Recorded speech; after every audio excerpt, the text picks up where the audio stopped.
this year playing safety and lead the nation in interceptions? Now, I know you'd like to be 5-0, but how much fun has this year been for you personally?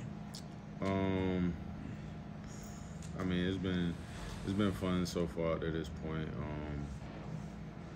You know, I'd rather have wins than interceptions, but that's just how it go. But I mean, I've been having fun definitely with our guys, and you know, we getting better every week, and that's really what matters. Is you know, constantly progressing every week, and I just hope we continue to keep climbing this ladder we climbing, and you know, get the job done on the road this week. What kind of challenges does LSU's passing game kind of present that's different from other teams?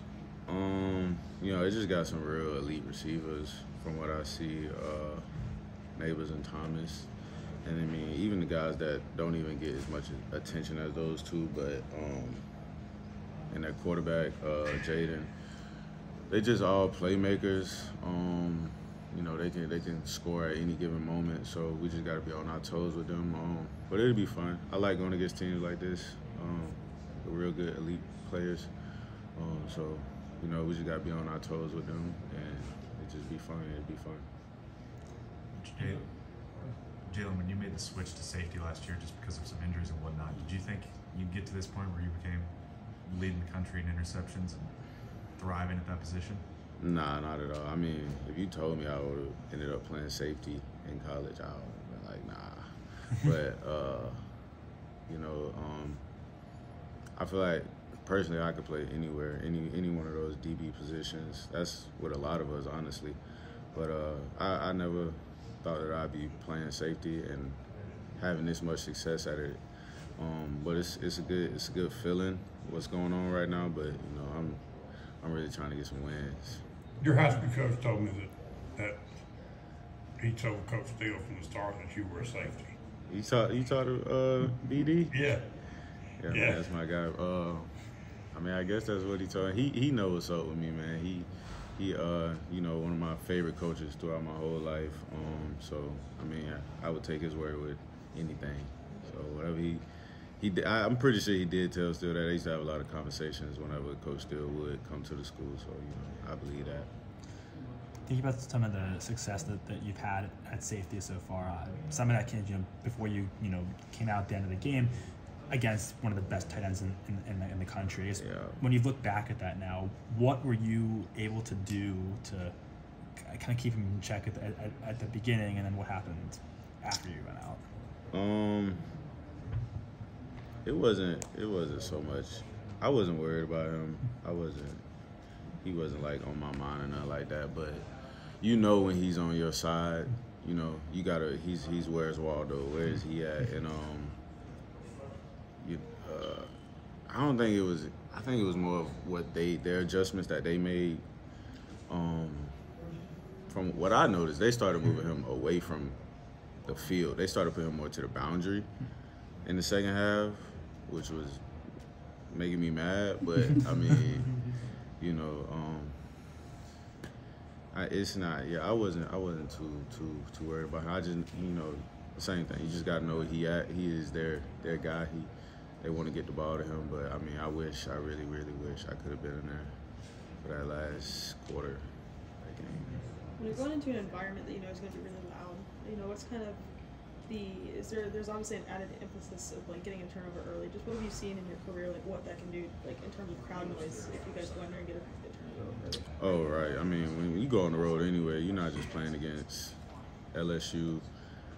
You playing against, they got home field advantage anyway. They got the crowd, and refs tend to be on their side more for some reason. But getting the turnover would definitely bring some light to us, especially on the road. Get our offense going, and I mean, Death Valley. I love Death Valley. I'm not gonna lie. I like playing there. I can't wait. But we definitely need to get some turnovers this game for sure.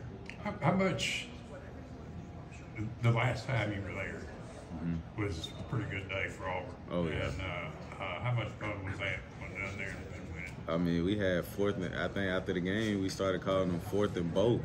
You know what I'm saying? We had fourth and Bo Nix that game. He played great, but we had a lot of fun. I can't remember. It was how many years we hadn't beat them. Since 1990. Yeah, it was a 22 while. at that point. Yeah, so it was that was on. I remember that was on our mind heavy that whole week, and we wanted to change that. And another thing is like, man, since I've been here in 2019, I'm 2-2 at LSU. So, and I don't think we don't play LSU next year, right? So it's like a tiebreaker for me. So you feel me? I'm trying to win that tiebreaker. How frustrating was it last year to have a big lead at home like that a good way? Man, it was very, very frustrating because they still, even last year, they still had elite receivers. They still had Neighbors. They had Butte and a couple other guys. And, I mean, we held them to not even over, 80 yards passing, something like that. And to do that and take a L, that was tough. But, it was very frustrating game, and I want to get back.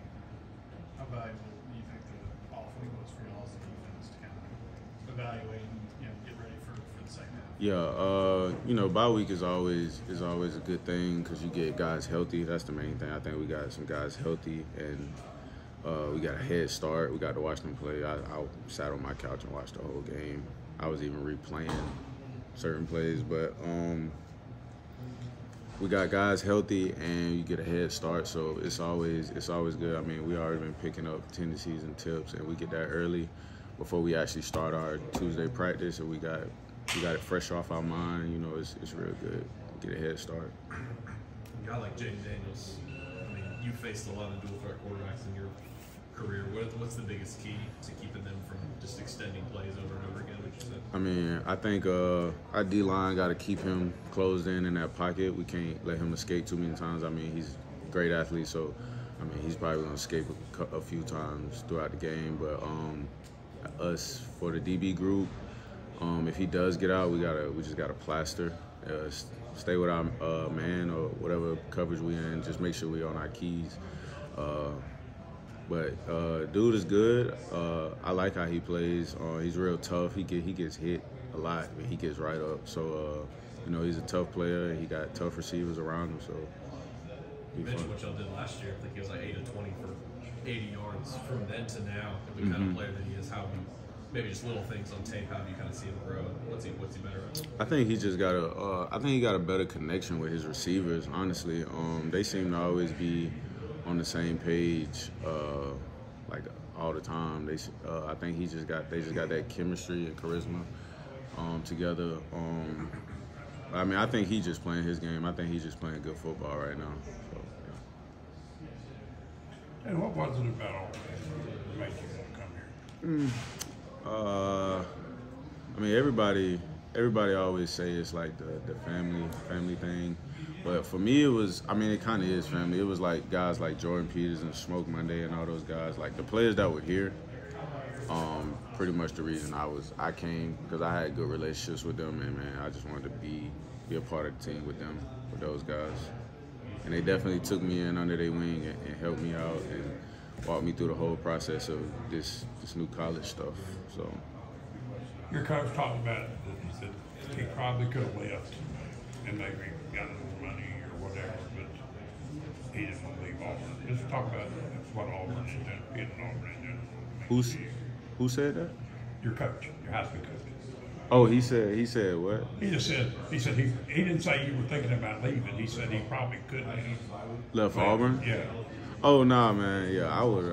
I mean, I was thinking about it the other day, man. I've been through 4 coaching changes, 4 different DCs, COVID, you name it, bro. And I just stuck it out. Me, Nehemiah, Zion, we all just stuck it out, man, because we just love Auburn so much, man. And there was really no reason to leave, even though all this crazy mess was going on. But I mean, I feel like that was just in us, man. We were just Auburn men. We were just Auburn men. We just stuck it out. How do you feel about where record notwithstanding? Where do you feel like the program is headed at this point? I mean, like I said earlier, I think we're going in the right direction. Our record does not really show like what we're really capable of. I mean, A&M and Georgia, especially Georgia, man, couple plays, you know, we still in those games, or we win those games to me. And you know, the record doesn't really show what we really are, but we're trending in the right direction for sure.